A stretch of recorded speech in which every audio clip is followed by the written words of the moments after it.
Vamos, nesse momento, abrir nossas Bíblias no Evangelho de Mateus, capítulo 5.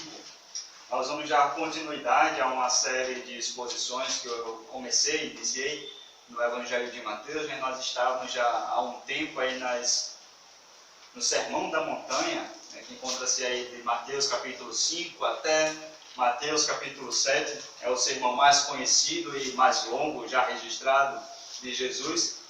E a partir desse sermão nós podemos extrair inúmeras lições e aprendizados para a nossa vida, para a nossa conduta enquanto discípulos de Cristo, enquanto cristãos, né? O Evangelho de Mateus ele foi escrito com o objetivo de apresentar aos judeus quem era Jesus e que as profecias do Antigo Testamento a respeito do Messias, a respeito do rei esperado de Israel, do descendente de Davi, elas tinham um cumprimento na pessoa de Jesus, na pessoa de Cristo. Então o Evangelho de Mateus vai nos apresentar Jesus como sendo o Rei dos Reis, o descendente prometido de Davi, que inaugurou já o seu reinado na sua primeira vida, mas um reinado de maneira espiritual. Por isso que os judeus ignoraram e rejeitaram a Jesus, porque eles esperavam um reinado já político. Mas Cristo veio a primeiro momento para estabelecer o seu reinado de maneira espiritual, certo? Então o Sermão da Montanha ele foi proferido por Jesus a fim de ensinar aos seus discípulos, aos participantes desse reino espiritual, qual era a ética do reino, ou seja, a maneira de um discípulo se portar, de um discípulo viver. Isso nós encontramos aqui no capítulo 5, quando Jesus, no início do capítulo 5, versículo 1, ele diz: quando viu as multidões, Jesus subiu ao monte, havendo-se assentado, seus discípulos se aproximaram e ele começou a ensinar-lhes. Então, o Sermão do Monte é, em primeiro lugar, destinado aos discípulos de Cristo, ensinando qual é a maneira correta de se viver, ensinando a ética do reino, né? Então, nós vimos aí já a respeito das bem-aventuranças, no início do capítulo 5, nós vimos Jesus ensinando como nós devemos transformar o mundo ao nosso redor, o mundo no qual nós estamos inseridos, né? Sendo sal da terra e luz do mundo. E agora, nesta sessão que se iniciou no versículo 17, no versículo 21, aliás, Cristo inicia uma parte bem prática do Sermão do Monte, em que ele utiliza-se de exemplos dos 10 mandamentos, da lei mosaica, e faz uma série de contrastes entre aquilo que os fariseus estavam ensinando e o que, na verdade, a lei ensinava, né? Cristo faz esse contraste e ele mostra o que a lei de fato exige de cada um de nós. Em alguns momentos, Jesus explica o real sentido, o real significado da lei, e em outros momentos ele até mesmo aprofunda as exigências da lei, que é o que nós já vimos aqui no versículo 21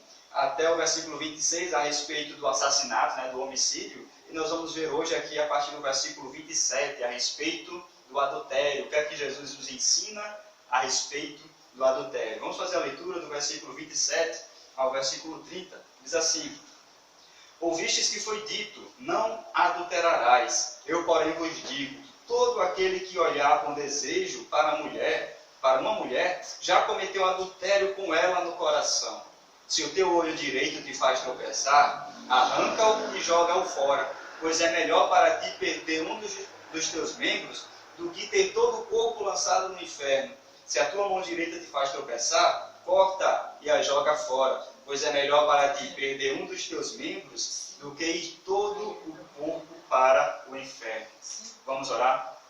Santo Deus, amado Pai, te damos graças, ó Deus, pela leitura da tua santa palavra. Te damos graças porque o Senhor nos dá esse privilégio de poder ter a tua palavra de forma integral, de poder meditar na tua palavra juntos em comunhão uns com os outros, Pai. Somos gratos a Ti por esse privilégio que o Senhor nos concede.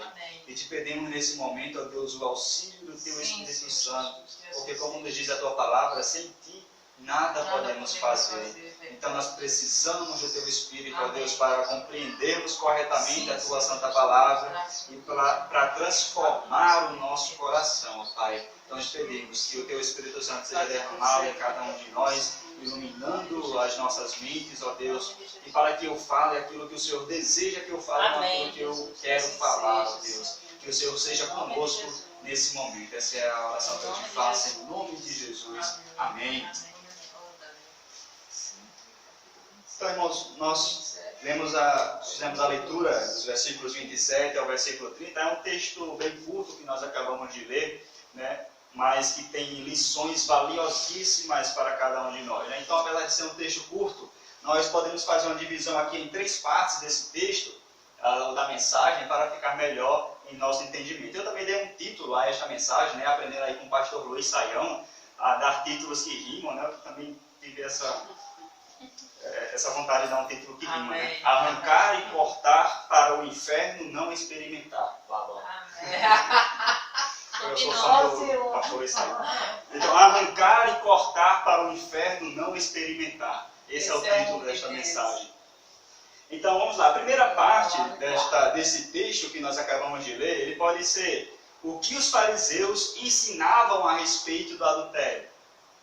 Então, em primeiro lugar, o que é que os fariseus ensinavam a respeito do adultério? Porque Cristo veio para corrigir também algumas interpretações equivocadas que havia ali entre os judeus e entre os fariseus. Então, o que é que eles ensinavam? Jesus, no versículo 27, diz, ouvistes o que foi dito, não adulterarás. Então, quando Cristo fala isso, ele está falando ali para um público judeu, para um público que conhecia a lei, que conhecia ali os 10 mandamentos. Eles, desde criança, já cresciam já sendo ensinados e orientados a decorar várias e várias porções das Escrituras, né, do Antigo Testamento. Então, eles conheciam muito bem a respeito daquilo que Cristo estava falando. Anteriormente, no versículo 21, Cristo já havia citado os 10 mandamentos. Ele falou a respeito do 5º mandamento, que diz, não matarás. Ou melhor, uma melhor tradução seria, não assassinarás. E Cristo falou que o assassinato não era cometido simplesmente quando você tirava literalmente a vida de uma pessoa. Mas se você já se irou contra o seu irmão, contra uma pessoa sem motivo no seu coração, você já cometeu assassinato. Se você chamar o seu irmão de racá de louco, você já cometeu assassinato no seu coração, né? E isso vai nos mostrar que todos nós somos assassinos em nosso coração, todos nós somos pecadores, não há nenhum de nós que seja capaz de cumprir toda a lei perfeitamente, certo? Então Cristo mostra que o assassinato vai além do simplesmente tirar a vida literalmente, né? E aí ele começa a falar agora a respeito do 6º mandamento. Ele prossegue a falar a respeito do 6º, que diz, não adulterarás. Então, ele vai, explica esse mandamento e aprofunda também o seu significado. É interessante que os fariseus eles se orgulhavam muito a respeito de não serem pegos em flagrante adultério, de não violarem essa lei, de não violarem os mandamentos de maneira geral, né? Apenas externamente. Então, eles se orgulhavam disso. Vamos abrir lá em Lucas, no Evangelho de Lucas, capítulo 18, e nós vamos entender melhor a respeito desse orgulho que os fariseus tinham, né, dentro de si mesmos. Eles eram pessoas extremamente orgulhosas a respeito de cumprir a lei, ou eles achavam que estavam cumprindo a lei, na verdade, né? Lucas, capítulo 18, versículo 10 e 11, nós vamos fazer essa leitura dos versículos apenas, que é uma parábola que Cristo conta a respeito do fariseu e do publicano, né? Os dois estavam ali orando e Cristo mostra qual era a oração, né, que foi uma oração aceitável a Deus. O versículo 10, capítulo 18 de Lucas, diz assim, 2 homens subiram ao templo para orar. Um era fariseu e o outro publicano. O fariseu de pé orava consigo mesmo, ó Deus, graças te dou, porque não sou como outros homens, ladrões, injustos, adúlteros, nem mesmo como este publicano.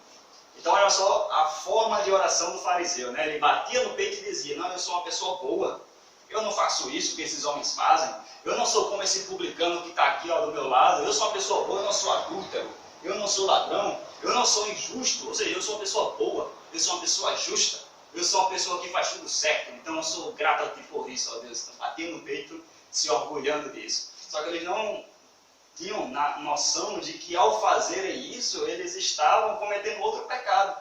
Que pecado era? O orgulho. O orgulho, coração cheio de orgulho, coração orgulhoso. Então eles poderiam não cometer outros pecados que ele citou aqui, mas eles estavam cometendo o pecado do orgulho, né? E meus irmãos, será que nós muitas vezes não acabamos caindo também nesse mesmo pecado? Será que muitas vezes nós também não agimos assim? Às vezes, né, a gente pode passar no meio da rua e olha uma pessoa que está lá bêbada no meio da rua e a gente diz, não, graças a Deus que eu não sou assim. A gente passa pela pessoa e se orgulha por não ser daquele jeito. Aquela pessoa mente demais. Não, eu sou assim, não, eu sou a pessoa. Sempre fala a verdade. Aquela pessoa é daquele jeito, não, mas eu, graças a Deus que eu sou uma pessoa boa. A gente costuma fazer isso muitas vezes. Então, muitas vezes nós agimos igual a esse fariseu, né?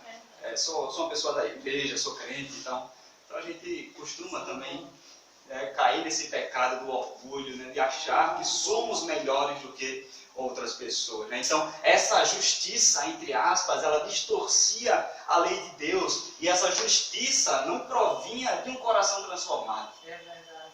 Os fariseus se orgulhavam por causa da sua justiça, mas não era uma justiça verdadeira, não era uma justiça genuína, não era uma justiça do seu coração. Era apenas uma justiça exterior.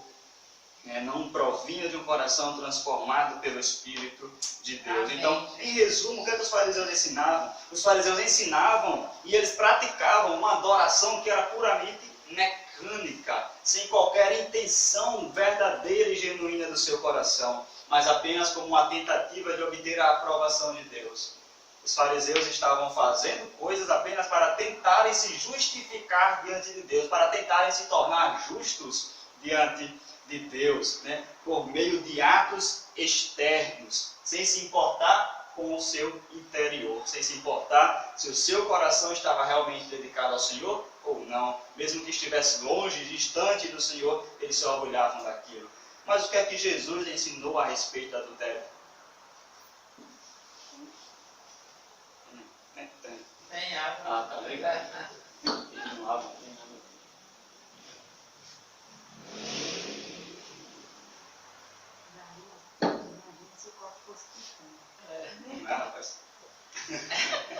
Então vamos lá, vamos entrar aqui na segunda parte da nossa mensagem, desse texto. O que é que Jesus ensinou a respeito do adultério? Nós vimos aqui o que é que os fariseus pensavam, o que é que os fariseus ensinavam a respeito do adultério, mas o que é que Jesus ensinou? E o interessante, aqui no versículo 28, é que Cristo diz assim, eu, porém, vos digo.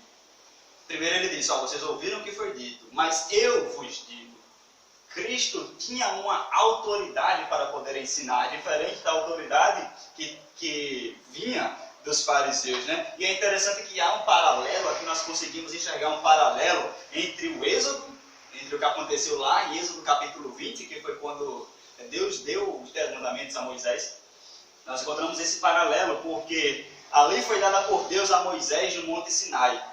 Mas em outro monte, Cristo aprofunda e explica o significado dessa lei para o povo. Né? A lei do Sinai foi escrita em tábuas de pedra para ser refletida na conduta dos homens. Mas a lei que Cristo estava ensinando ali deveria transformar os seus discípulos de dentro para fora. Ou seja, a lei deveria ser escrita não mais em tábuas de pedra, mas sim no nosso coração.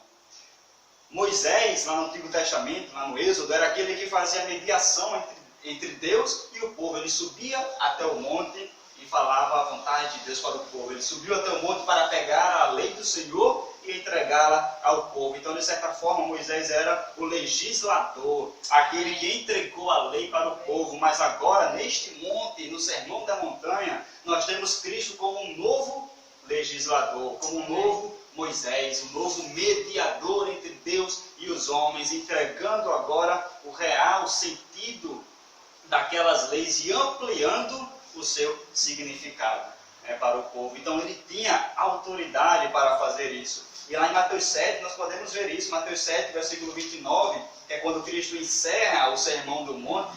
Versículo 28 diz assim: ao concluir Jesus esse discurso, as multidões estavam maravilhadas com seu ensino, pois ele ensinava como quem tem autoridade e não como os escribas. Então Cristo tinha autoridade para ensinar, Cristo tinha autoridade para mostrar qual era o real significado da lei, para aprofundar o sentido da lei. Os profetas no Antigo Testamento diziam, assim diz o Senhor, mas Cristo ele ensinava com autoridade que provinha dele mesmo. Ele diz, mas eu, porém, vos digo, pois ele é o próprio Deus, é o Deus que se fez carne e habitou entre nós. Então ele tem autoridade dele mesmo. Certo? Então Cristo, quando começa a ensinar, ele vai na raiz do problema. Porque os fariseus reduziram o pecado ao ato em si. Mas Cristo falou sobre o que era o pecado de uma maneira mais profunda. Cristo foi na raiz do problema do pecado, mostrou o que era de fato o pecado. E, meus irmãos, nós precisamos compreender corretamente a doutrina do pecado para nós compreendermos corretamente a nossa salvação. É possível, meus irmãos, sermos salvos sem nós nos arrependermos de nossos pecados? Não. O que é que os profetas ensinavam quando eles pregavam lá para o povo, né? Nós passamos aí na escola bíblica a meditar nos profetas menores, e em todos os profetas menores praticamente nós enxergamos a mesma mensagem, que é arrependam-se, é uma mensagem de arrependimento. Quando João Batista foi levantado e começou a pregar para preparar o caminho para Cristo, qual foi a mensagem dele? Mateus capítulo 3, versículo 2 diz: arrependei-vos, porque o reino do céu chegou. Essa foi a mensagem pregada por João Batista. Ah, mas qual foi a mensagem pregada por Jesus? Mateus capítulo 4, versículo 17. Daí em diante, Jesus começou a pregar dizendo: arrependei-vos, porque o reino do céu chegou.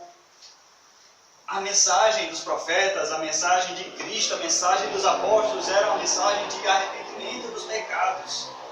Então a mensagem hoje também deve ser a mesma, arrependimento. Nós temos que mostrar ao povo, nós temos que entender o que é o pecado, para que assim nós possamos nos arrepender de nossos pecados. Já contei aqui algumas vezes como aconteceu a minha conversão, né? Eu fui para a igreja a primeira vez, na igreja batista. Primeira vez que eu cheguei lá, escutei uma mensagem sobre Noé, até hoje eu lembro da mensagem.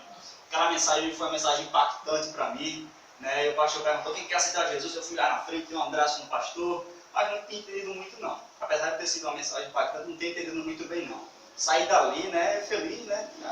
Eu sou uma pessoa legal, sou uma pessoa boa. Eu achava que eu era uma pessoa boa. Eu cresci no catolicismo romano, então eu achava assim que eu era uma pessoa boa, que as minhas obras poderiam me salvar. Então fui para casa e disse: a igreja é legal. Eu já era uma pessoa boa, só estava precisando realmente estar numa igreja legal, assim, com as pessoas legais, né? E aí passou um tempo, eu indo na igreja, todo domingo após domingo, conversando com os meus colegas da igreja, e depois de um tempinho em casa, foi que eu me converti de fato. Quando eu estava em casa orando, eu percebi o quão eu era pecador. E eu percebi que eu estava perdido naquele momento. Eu disse: meu Deus, eu vou para o inferno se eu não me arrepender. E ali naquele momento eu clamei ao Senhor para que Ele perdoasse os meus pecados e me salvasse. Então foi ali, em casa mesmo, que eu entreguei a minha vida a Cristo. Quando eu entendi o que era o pecado. Quando eu entendi que eu era pecador. Quando eu entendi que eu precisava me arrepender dos meus pecados. Meus irmãos, sem arrependimento não há como você ser salvo, não há como nós sermos salvos. E é por isso que Cristo falou o que era o pecado. Então, não adianta você se conformar com a lei de forma externa, se o seu coração ainda está em pecado. Se o seu coração não está arrependido dos seus pecados mentais, dos seus pecados do seu coração. Do coração do homem é que está a raiz do pecado de adultério. Vamos lá para Marcos, capítulo 7, versículo 21. E Cristo ensina também a respeito de como o pecado procede do coração do homem. Marcos capítulo 7, versículo 21. Diz assim: pois é de dentro do coração dos homens que procedem maus pensamentos, imoralidade sexual, furtos, homicídios, adultérios. E aí prossegue, né? Cobiça, maldade, engano, libertinagem, inveja, blasfêmia, arrogância e insensatez. Todas essas coisas mais procedem de dentro do homem e o tornam impuro. Então, é porque o nosso coração está corrompido que nós pecamos. Não é porque nós pecamos que o nosso coração se torna corrompido, é ao contrário. Nós somos pecadores porque o nosso coração já é inclinado para o mal. Nós já nascemos e herdamos essa natureza pecaminosa por causa do pecado de Adão. Então, meus irmãos, o nosso maior inimigo, como muitas vezes algumas pessoas podem pensar, o nosso maior inimigo não é o diabo. O nosso maior inimigo não é o nosso vizinho. O nosso maior inimigo não é aquele chefe lá do trabalho que está infernizando a sua vida, não. O nosso maior inimigo, sabe quem é? Somos nós mesmos. O meu maior inimigo sou eu mesmo. O seu maior inimigo é você mesmo. Porque nós temos que lutar diariamente, constantemente, contra os pecados que estão presentes dentro do nosso coração. E, meus irmãos, Cristo, aqui nesse texto, ele não vai condenar simplesmente aquele olhar de relance. Você olhou, é proibido olhar para uma mulher. Ele não condena isso. O que Cristo vai condenar é o olhar impuro. Aquele olhar que já premedita o pecado. Aquele olhar que já começa a tentar você começa a alimentar a tentação. Porque a tentação em si não é pecado.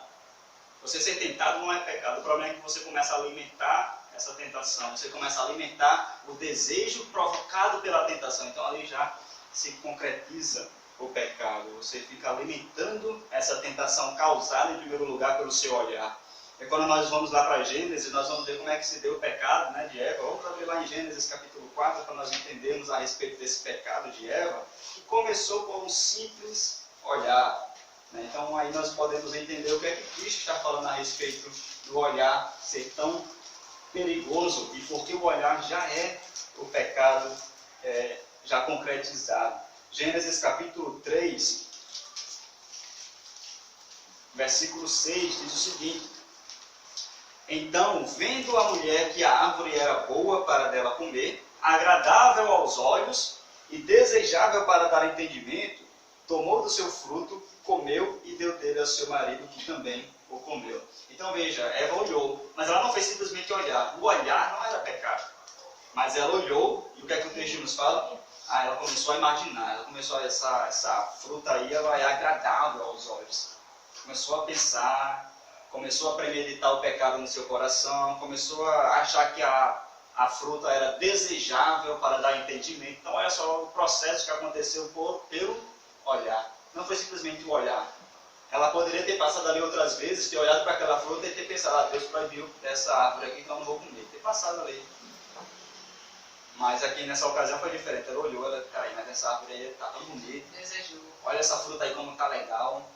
Rapaz, se eu comer essa fruta aí vai ser legal. Ele foi lá, comeu da fruta.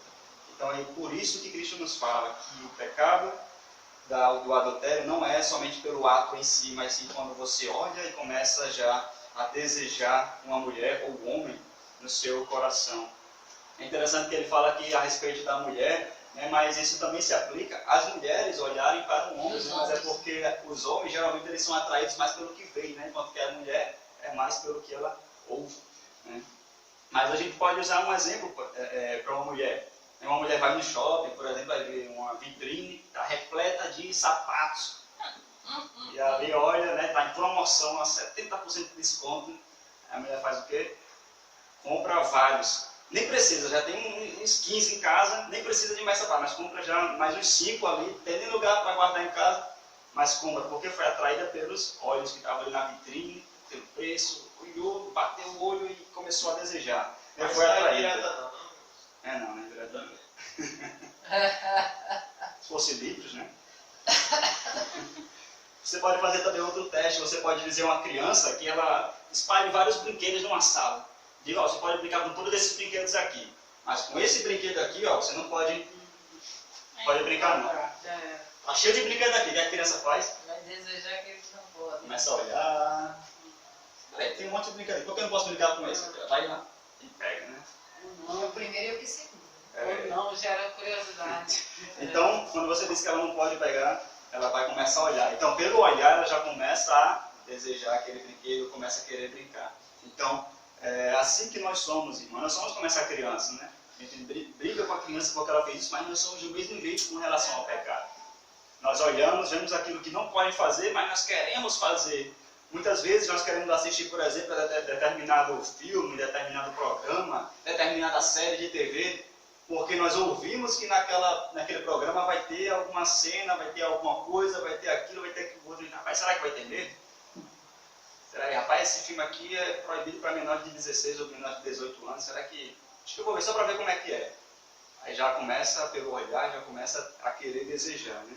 Então é um olhar premeditado, é um olhar impuro que Cristo está condenando. E Jó sabia que a pureza ela começa pelos olhos. Jó, capítulo 31, ele vai dizer uma coisa bem interessante que deve ser algo que deve se aplicar também a cada um de nós. Jó, capítulo 31, versículo 1 e 2 diz assim: Fiz um acordo com os meus olhos de não cobiçar moça alguma, Pois que porção eu teria de Deus lá de cima e que herança do Todo-Poderoso lá do alto?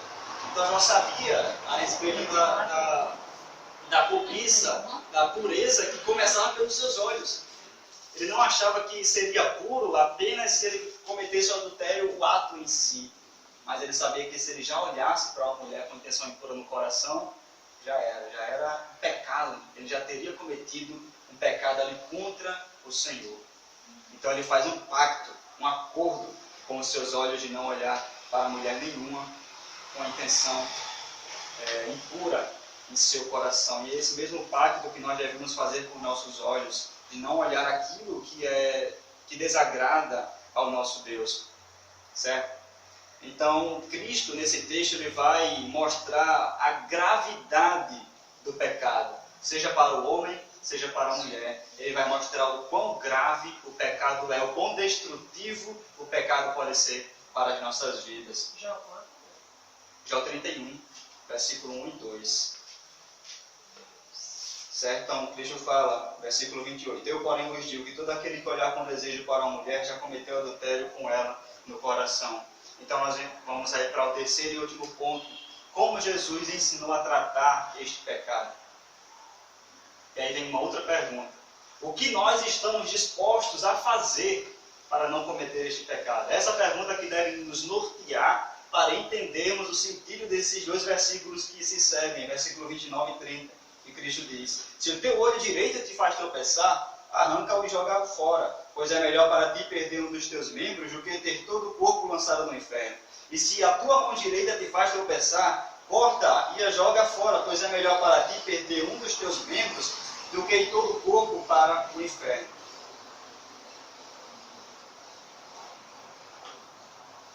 Meus irmãos, o que Cristo diz é literalmente verdadeiro. É literalmente verdadeiro. Como assim? Pois realmente é melhor você perder uma parte do seu corpo e ir para o céu do que você ter o seu corpo completo e ir para o inferno. Acho que todos concordam com isso, né? Com certeza. É melhor você chegar lá no céu sem uma mão, sem um pé, sem um olho, do que você estar completinho, mas ir para o inferno. É verdade. Então é isso que Cristo fala a respeito da gravidade do pecado. E muitas vezes nós não tratamos o pecado, principalmente um simples olhar, como algo tão sério, como algo tão grave. Não é como alguns dizem por aí, né? Mas olhar não arranca pedaço de ninguém. Muitas vezes nós pensamos assim também. No pé da vida. Muitas vezes nós pensamos assim. O que Cristo fala é que nós perderemos a vida se nós não considerarmos a gravidade e a seriedade que é o pecado. Então Cristo alerta para a gravidade e para as consequências do pecado. E parece que Cristo fala que é muito radical para nós. Parece ser radical demais. Cristo está sendo extremista demais. Né? Cristo está sendo radical demais com isso aqui. Mas nós temos que tentar entender o que Cristo está falando. Quando nós vamos ensinar uma criança, por exemplo, né, se uma criança estiver chegando para colocar o dedo na tomada, qual é o alerta que nós damos a essa criança? Não coloque o dedo aí, senão você pode morrer de um choque. A criança já começa a pensar direito. Não, peraí, será que vale a pena colocar o dedo aqui na tomada? A gente já dá um alerta assim que é para mostrar a gravidade que pode acontecer se ela fizer aquilo. É isso que Cristo faz para conosco, ele mostra o quão grave o pecado é. Então, quando nós olhamos para a gravidade do pecado, nós vamos entender que o que Cristo está falando não é tão radical assim. Ele está falando a respeito de tomar decisões que são radicais para evitar cair no pecado. Cristo fala de uma maneira dura para nos mostrar a respeito da profundidade do pecado. Não é somente o ato do adultério que é pecado, mas o olhar impuro também. E todo pecado merece punição. Romanos capítulo 6, versículo 23, que diz lá? O salário do pecado é a morte. Todo pecado merece a condenação. Nós somos pecadores, nós merecemos a morte. O que Cristo fez foi exercer de graça e misericórdia para conosco e nos resgatar dessa condenação que nós merecíamos. Mas nós merecemos a condenação eterna por causa dos nossos pecados. Então você pode pensar, então nós devemos mutilar partes de nossos corpos que nos levam a pecar. Perceba uma coisa que Cristo fala aqui no versículo 29. Se o teu olho direito te faz tropeçar. Então pense bem, se você arrancar o seu olho direito, será que você vai parar de pecar? E o olho esquerdo? Você cego, né? Cegar. Vou arrancar os dois olhos. E o seu coração, será que vai parar de pecar se você arrancar seus dois olhos? E se a tua mão direita te faz tropeçar, corta. Se você arrancar sua mão direita e a sua mão esquerda, será que ela não vai pecar também? E se você arrancar as duas, será que vai resolver o problema do pecado do seu coração? É interessante notar que Cristo fala sobre o olho direito e a mão direita, pois de acordo com a cultura judaica, esses dois membros eram tratados como os mais valiosos membros do corpo humano. Eles eram valiosos, o olho direito era mais valioso que o olho esquerdo. A mão direita era mais valiosa que a mão esquerda. Então, a lição que Cristo está nos dando aqui é que se aquilo que o ser humano possui de mais valioso o leva a pecar, ele não deve hesitar em remover isso para deixar de lado o pecado. Então, o que é que leva você a pecar? Será que ir a um determinado local vai fazer com que você peque? Então, deixe de ir. Será que assistir determinada série de TV vai fazer com que você peque? Então, deixe de assistir. Será que você fazer determinada ação vai fazer com que você peque? Deixe de fazer. São atitudes radicais que Cristo nos ensina por causa da gravidade do pecado, para nos incentivar a obedecer ao Senhor, porque nada pode ser mais valioso do que obedecer a Deus. Portanto, irmãos, a solução que Cristo nos oferece não deve ser entendida de maneira literal, a ponto de arrancar nossos membros, mas sim como cortes morais, ou seja, mortificar a nossa carne. Paulo escreve lá em Colossenses capítulo 3, versículo 5 o seguinte: assim, façam morrer tudo o que pertence à natureza terrena de vocês, imoralidade sexual, impureza, paixão, desejos maus e a ganância, que é idolatria. Então Paulo fala, façam morrer. É uma luta diária, constante, façam morrer. Ele não morre assim rapidinho, você se converteu, já morreu. Não, é diário. É constante, façam morrer. Mas de que forma nós devemos fazer isso? Paulo também fala, Romanos capítulo 8, versículo 13 e 14. Pois se vocês viverem de acordo com a carne, morrerão. Mas se pelo Espírito fizerem morrer os atos do corpo, viverão. Porque todos os que são guiados pelo Espírito de Deus são filhos de Deus. Então, meus irmãos, nós precisamos do auxílio do Espírito Santo em nós. Não é por nossas próprias forças, mas é pelo Espírito que habita em nós. Se pelo Espírito, que Paulo fala, se pelo Espírito vocês fizerem morrer os atos do corpo, vocês viverão. Então nós devemos ser guiados pelo Espírito Santo. Nós devemos buscar o enchimento do Espírito Santo para podermos vencer os desejos do nosso mau coração. Essa semana, um amigo meu, que é seminarista também, ele postou uma questão muito interessante assim, a respeito do que é você crescer, né, espiritualmente. A gente às vezes fica buscando fórmulas de como crescer, querendo saber mistérios para crescer de alguma forma. E tem uma música infantil que ela nos ensina bem direitinho como você deve crescer. Como nós devemos crescer? Ela diz assim: leia a Bíblia e faça a oração. Faça a oração. Se quiser crescer. Na graça e no conhecimento. Então não tem segredo nenhum. Leia a Bíblia e orar. E aí nós iremos crescer cada dia mais e mais. Então uma simples música infantil pode nos ensinar como nós devemos crescer, como nós podemos vencer a nossa própria carne, nosso mau coração. Esse é o processo. Esse é o processo, ler a Bíblia e orar. Porque é por meio da Bíblia que nós estaremos conhecendo ao Senhor. É por meio da oração que nós estaremos nos comunicando com o nosso Deus. Então, meus irmãos, para nós concluirmos, há 3 lições que nós podemos aprender com esse texto. Em primeiro lugar, que nós não devemos brincar com o pecado. Paulo orientou Timóteo a fugir para evitar o pecado. Lá em 2 Timóteo, capítulo 2, versículo 22, Paulo diz para Timóteo fugir das paixões da mocidade. Foi a mesma coisa que José fez quando a mulher de Potifar chegou para ele. O que é que a mulher de Potifar fez? Agarrou José. O que é que José fez? Correu, fugiu da lei. Hoje em dia muitos homens não estão dispostos a fazer isso, porque se fizer isso, o que é que os amigos vão dizer? Esse rapaz aí é, né? Como a gente fala aqui. Aí o rapaz não está disposto a sofrer por causa disso, então acaba cedendo àquele pecado. Mas nós não devemos nos importar com o que as pessoas irão falar. Nós devemos nos importar com o que Deus irá se agradar ou não de cada um de nós. Como diz aquele ditado, né, quem brinca com fogo acaba se queimando. Então, nós não devemos brincar com o pecado, nós devemos fugir. O Senhor nos diz para fugir. E quem foge não é covarde, quem foge está fazendo a vontade do Senhor. Amém. Nesse caso, nós devemos fugir. Apenas um olhar pode nos levar para o abismo. Será que arrancar um membro do nosso corpo resolveria o problema do pecado do nosso coração? Como nós falamos, né?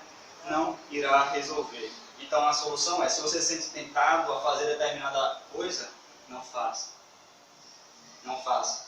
Essa semana eu estava escutando um pastor falar que um rapaz da igreja dele, ele tinha se envolvido em um relacionamento adúltero e ele estava arrependido com aquilo, ele precisava acabar. Mas se ele acabasse o relacionamento, ele perderia o emprego, porque a pessoa com que ele se relacionava era sua chefe. Meu Deus.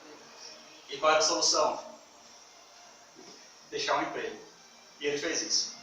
Ele deixou o emprego. Foi uma solução radical? Perdeu o emprego, né? Tirar uma renda dele. Mas ele precisava fazer aquilo para poder se livrar daquele pecado, para poder agradar ao Senhor. Isso é fé genuína. Então ele saiu do seu emprego, mas na semana seguinte ele conseguiu outro trabalho que foi melhor. Amém. Glória Então a Deus honrou. Ele se arrependeu do pecado e mostrou que estava arrependido, resolvendo o problema de maneira radical. Amém. Mas Deus o abençoou logo em seguida. Então, meus irmãos, o tratamento para o pecado ele deve exigir uma atitude radical. Nós não devemos brincar com o pecado. Em segundo lugar, Deus exige pureza e santidade do seu povo. Nós devemos ser santos, meus irmãos, porque nosso Deus nos resgatou para sermos santos. É o que Pedro nos fala lá em 1 Pedro, capítulo 1, versículo 15 e 16. Sede santos, porque o Senhor vosso Deus é santo. Essa mesma ordem ela se repete por várias e várias vezes dentro das Escrituras. Nós devemos olhar para isso. Se o Senhor nos chamou, é para um propósito, para sermos santos. Amém. E ser santo, né, hoje em dia, o nosso contexto brasileiro, na verdade, ele tem uma implicação que ser santo significa ser perfeito. Mas na verdade não é isso que a Bíblia fala. Ser santo significa ser separado do pecado. É você separado do pecado e se dedicar ao Senhor. Então, a santidade é um processo que implica uma busca constante. É constante. E o fim só terá quando Cristo retornar. É verdade. E nós seremos transformados e nós receberemos corpos glorificados sem a presença do pecado. Mas até lá, nós estamos na presença do pecado. O pecado não pode mais nos dominar. Mas nós ainda estamos na presença do pecado. É uma luta que é constante. Como Hebreus capítulo 12, versículo 14 diz, sem santidade ninguém verá a Deus. E meus irmãos, nós não somos salvos porque somos santos. Nós devemos entender isso. Nós não devemos buscar a santidade para alcançar a salvação. Na verdade, Deus nos salvou para sermos santos. É o que Paulo diz em Efésios capítulo 1, versículo 4. Nos predestinou desde antes da fundação do mundo para sermos santos. Nós temos que entender isso. Deus nos salvou e nos tirou do pecado para sermos santos. Certo? Então a santidade não é para você buscar a salvação, mas porque você já foi alcançado, Amém. porque você já foi salvo. Deus. A partir do momento que a graça do Senhor nos alcança, nós devemos entregar os nossos olhos, as nossas mãos, os nossos pés Amém. e toda a nossa vida para sermos transformados por Ele. É o que Cristo nos fala. Se o teu olho te faz pecar, arranca. Se tua mão te faz pecar, arranca, joga fora.